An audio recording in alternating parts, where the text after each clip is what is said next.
Well, when it comes to soccer in Oregon at the youth level, it really all is rooted and stems from just a few good men who are also former Timbers. Clive Charles, John Bain, Brian Gant, Bernie Fagan. He's the latest in our line of Timbers at 40 features.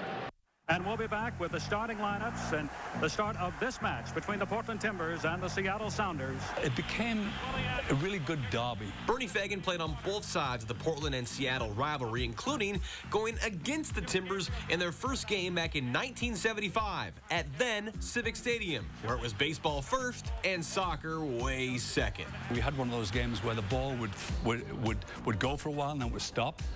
And a lot of times when it got into the mound, we couldn't get the ball out of the mound.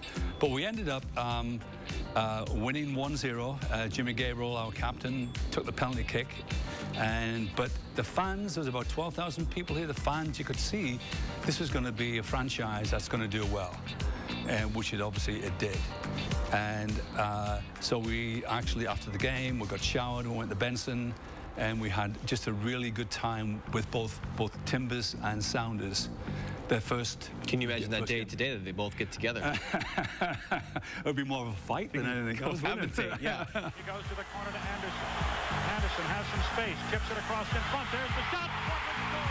The Timbers had the last laugh, though, in '75, ousting Seattle in that postseason. Somebody's going to get injured out there. That's going to be absolute pandemonium. So when you see it today and what it's become in MLS the last 5 years, yeah, could you have imagined that it would be to that level? I mean, it's anytime they play now, it's national TV, ESPN, the whole world's watching kind of deal. It really is, and I think that's more and more European, international people are seeing the MLS games on television. The rivalry has got at times much more heated up also, but that's the way it is. I think that's the way sports are, and you get rivals, and you want to beat your rival, and I think this is one of the great things of sports. In between Bernie's time in the Rose and Emerald Cities, he played 4 years for the LA Aztecs.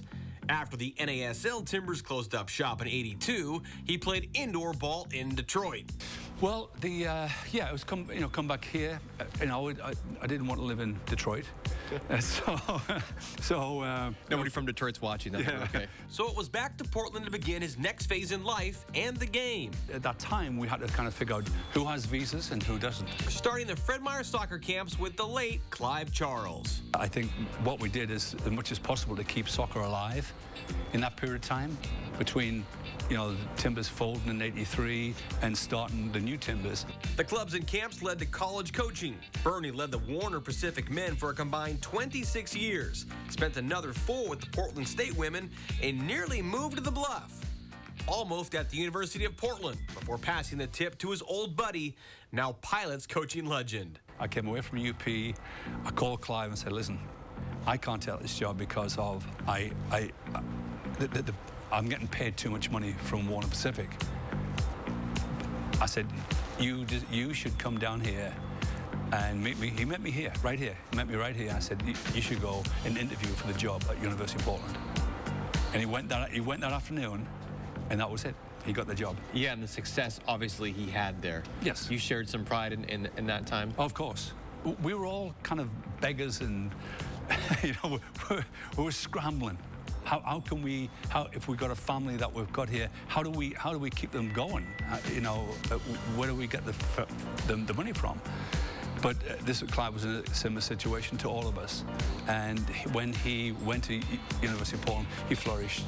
And he became the coach. I think a lot of people knew how good he was going to be. Bernie retired from coaching Warner last year, but he is still doing the camps to this day under his own Oregon Soccer Youth Academy every summer since 1983. You've affected a lot of people's lives.